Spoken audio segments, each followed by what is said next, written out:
So whether it was a parent, a teacher, a mentor, an advocate, or an ally, somebody helped you.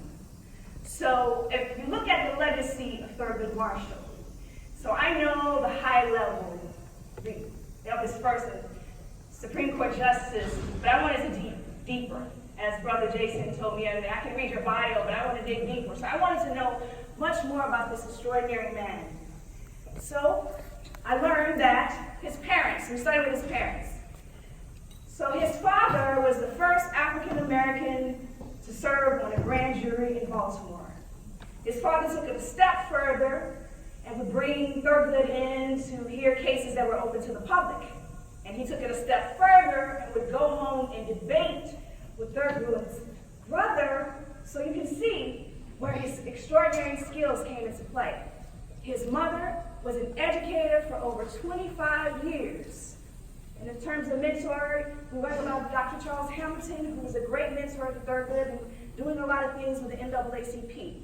So as you can see, you don't get to be called Mr. Civil Rights if you're not connected with the people. You don't understand the things that they're going through. So I had two students that want to come up to help me out. And I want to talk about how we define success on the surface level. So most of us would start with our resume, right? The right resume, right? I have this great resume. I can connect with people. The right resume up there, right? Then we may start with our connections. We say, I have extraordinary connections. For students, you may say, I have a high GPA. I'm graduating at the top of my class. Anybody else has another thing we might say when we think about success? Brother Marquis. Who you know? Who you know? We're going to say who you know.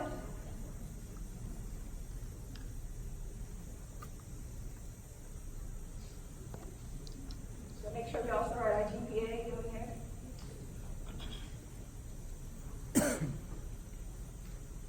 Okay. Now I'm going to challenge you. Can you check those sheets of paper off?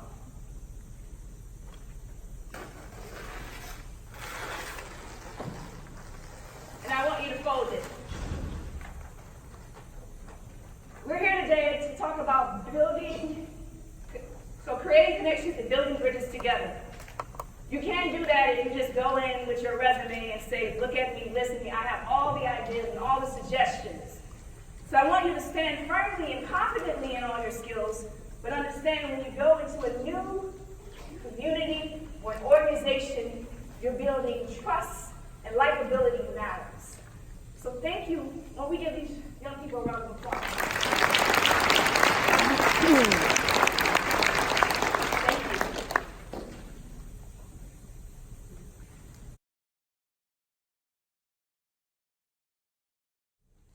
So, there are three things that we need to do for our foundation of creating connections before we can build our bridges. The first thing we do, we have to ask the right questions. So that is me. I was in Dallas at a fun place buried in a bunch of marshmallows. So the idea is that when you go into a community and organization and you think, I have all the ideas and all the answers, you're going to be buried in it. And you're lucky if the people listen to you out. You're lucky. So what are the right questions to ask? The first question is, what do you see? Now, I'm going to challenge you. What do you see beyond the surface? You can go into a community, you may read about it, or know someone, and you say, I know what's going on. But you're going to have to dig a lot deeper. What do you see? You have to think like an artist who builds.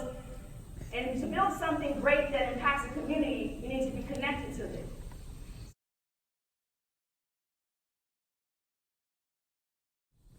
Asking these questions and being willing to hear. So people want to know that you hear them. So they know that what their needs are, that you're answering them.